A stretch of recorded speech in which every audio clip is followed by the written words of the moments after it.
Right here tonight at 5 o'clock, we have been reporting one tragic hit and run after another just over the past few weeks. Now, Metro government has one program aimed at stopping fatal hit and runs throughout Louisville. Hello, everybody, and thanks for joining us. I'm Doug Proffitt. And I'm Shay McAllister. Unfortunately, there has been a surge in those hit and runs just recently.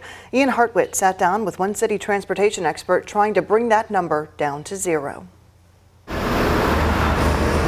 We do see really regular fatal and serious injury crashes along Dixie Highway. We're going to continue to see those until we address roadway geometry. Tragically, Louisville saw 2 of these fatal crashes over the weekend. A man in his early 20s died just before 9 last night at the intersection of Dixie Highway and Crumbs Lane. So far, Shively police have received conflicting reports about what type of car was involved. We're still waiting to learn his name, but Claire Yates, project manager for Vision Zero Louisville, says the timing is common. Most pedestrian fatalities occur in non-daylight hours, and so investing in adequate street lighting along a dangerous roadway has been proven to reduce fatal and serious injury pedestrian crashes. Reducing those fatalities is our primary mission. Vision Zero Louisville believes that roadway deaths are preventable, and our goal is 0 deaths as a city on surface streets by 2050. It's a distant goal. Yates says a culture shift is required in addition to more infrastructure and post-crash care. Earlier at the Dixie and Crumbs intersection, these pedestrians waited as cars drove through their right-of-way. This is the 2100 block of Dixie Highway where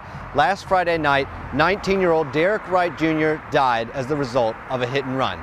You can see up here these 2 stuffed animals mark the site where it happened. The area lacks sidewalks, something Yates says will improve pedestrian safety there if installed. She says federal grant money could fund that infrastructure nearby at Dixie Highway and Bernheim Lane. So maybe that might include adding a turning lane. That might also include building new sidewalks or adding curbing as well. In the meantime, Yates encourages drivers to slow down. It might just save a life. In Shively, Ian Hartwitt, WHAS11, on your side. Shively police are still trying to identify the vehicle involved in last night's collision. If you have any information, they're asking you to call the department at 502-448-6181. You can also call the anonymous tip line. That number is 502-930-2SPD. Right here at 5, we now know the name of the man who was shot and killed in Louisville's Russell neighborhood of West Louisville yesterday morning. Police say it happened just after 9 in the morning on 29th and Cedar Street. When they arrived, they found 58-year-old Canel Pate, who had been shot several times. He was pronounced dead on the scene. Anyone who can help detectives is urged to call the anonymous tip line at 574-LMPD. Bullitt County is remembering a school bus driver who died in a crash on his way to work last Friday, driving his personal car. Here you can see the tribute to Jason Benningfield, the front hood of his school bus draped with a black ribbon and his windshield with the words, R.I.P. Mr. Jason. Benningfield was 48 years old and had been with Bullitt County Public Schools for about 5 years. Mr. Jason was a very popular driver with his parents, his students, and his co-workers. He stood out here in the office. He just recently became a driver trainer himself. He was so proud of that, and we were proud of him. A GoFundMe account has been raised and has so far more than $1,000 to help his wife with expenses. His visitation will start at noon on Friday and Saturday. The funeral will be held at noon, both held at Shippenhorst, Underwood, and Brooks. That's on North Preston Highway in Shepherdsville. Now to a report you will only see right here on WHAS 11 News. Jeffersontown firefighters falling ill after being exposed to mold while on the job inside the firehouse. Internal memos describing living conditions as so poor they had to remove all of the employees from the building and relocate them to other fire stations in J-Town. At Fire Station 3 in Jeffersontown, the doors are locked. A building typically staffed 24/7, empty. According to an internal memo, all personnel were relocated to the other J-Town fire stations 2 weeks ago after staff started reporting headaches, sneezing, and runny noses at Fire Station 3. An inspection report from July shared with WHAS 11 details mold spores discovered in 2 bedrooms, the hallway, kitchen, and the lounge. The same report recommends demolition and construction barriers to isolate the mold-infected areas while work is underway. These photos from inside the fire station show the barriers installed, plastic tarps, and painter's tape. The firefighters say their symptoms worsened when a contractor opened the walls to begin mold abatement. That was at the end of August. Now, all firefighters are working out of Fire Station 1 and Fire Station 2, leaving the constituents of Fire Station 3 with longer response times. Well, despite multiple attempts to contact the chief there, that's Sean Driesbach, our calls and emails have gone unanswered. The city acknowledged our request today, but did not provide any comment. It is a valuable plot of land in Clarksville of southern Indiana, not far from the Ohio River, and the city is now working to take it back. The Clarksville City Council voted last week to move forward with eminent domain, their powers of eminent domain there, to take back the ownership of a piece of land that sits next to the historic Colgate plant with its so familiar clock right here. That would mean the city can take away the property from its private owner, which is Clark's Landing Enterprise Investments. The same company owns the actual Colgate plant land as well. Both pieces of land have been sitting undeveloped since 2014. Clarksville wants to use the extra piece of land nearby to build streets as part of the new street grid for the Colgate plant. Clarksville has offered $6 million to buy it. The owner countered with an almost $24 million offer. Now the city council is now moving forward with their eminent domain powers, the process of taking the land.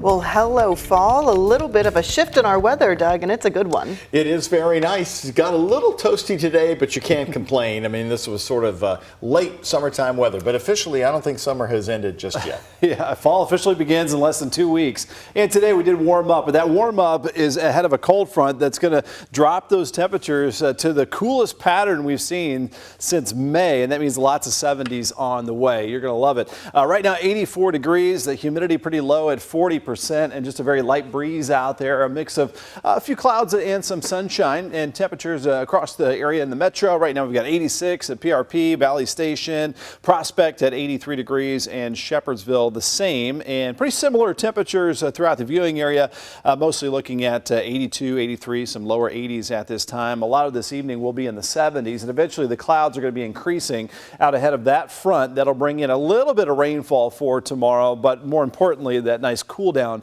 on the way as well. So we're going to have some pleasant afternoons and some crisp, cool nights pretty soon.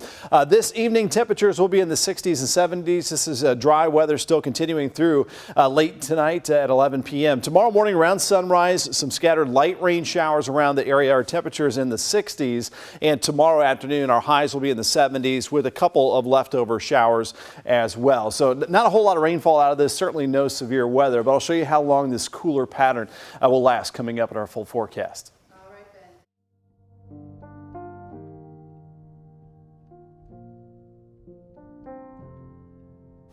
It has been 22 years since nearly 3,000 people were killed in the September 11th terror attacks at the World Trade Center, the Pentagon, and in a field in Shanksville, Pennsylvania. Today, the nation pauses again to remember the deadliest attack in American history. Jane C. Folger.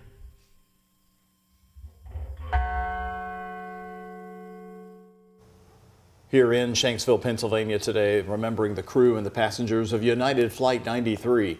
In Lower Manhattan, dignitaries including Vice President Kamala Harris, New York's governor, the mayor, and senators joining families of victims, survivors, and 9/11 first responders, the moments of silence. And then at the Pentagon, where 184 people died in the attacks, an American flag unfurled in the exact spot where an American Airlines jet hijacked by al-Qaeda terrorists made the impact. Defense Secretary Lloyd Austin leading the remembrance. The men and women of the Department of Defense will always remember. We will always honor the memory of our fallen teammates. And we will always strive to be worthy of the memory of those we lost. And in recent weeks, the remains of 2 more victims were positively identified by the New York City medical examiner. But to this day, 40% of those lost still have not been positively identified.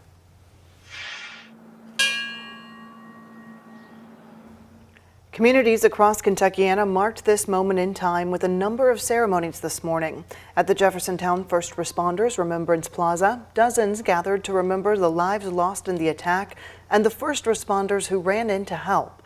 The bells tolled at the moment each of the 4 planes crashed, beginning at 8:46 a.m. It's important to keep our promise that we never forget. So we're here today to honor those first responders and all citizens that perished in that horrible, horrific incident. But in particular, the fire chief and I are here to remember the fallen first responders, the EMS personnel that went in to the World Trade Center and to the Pentagon to try to save and rescue people. They were running toward danger when others were running away from it. So it's important that we just not say the words, but we actually do remember those that have fallen every year. 343 New York firefighters died on 9/11. Since then, an additional 331 have died from 9/11 related illnesses.